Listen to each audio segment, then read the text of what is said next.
At the site of vessel injury, the first platelets arrive to start sealing the wound. Simultaneously, the coagulation cascade with its various coagulation factors is activated.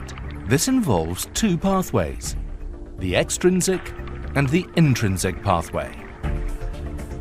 Extrinsic activation begins with now exposed molecules of the vessel wall, such as tissue factor, which forms a complex with factor 7. Finally leading to the activation of factor 10. This factor 10A is the point at which the extrinsic and the intrinsic pathways of the coagulation cascade meet.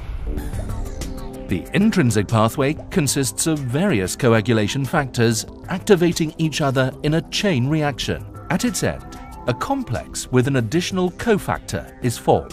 This complex now activates factor 10. Since the two pathways merge at the level of factor 10A, this factor has a pivotal role in the coagulation cascade.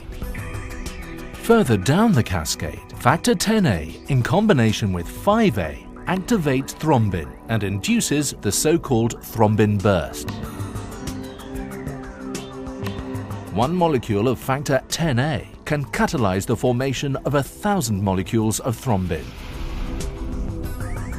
These large amounts of thrombin cause the further activation of platelets and the enhanced formation of fibrin.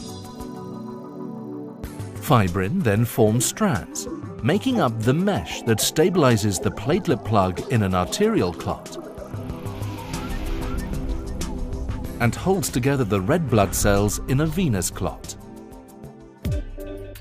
It can be concluded that the central role of factor 10A in the coagulation cascade makes it a viable target for therapeutic intervention in pathologically altered blood coagulation.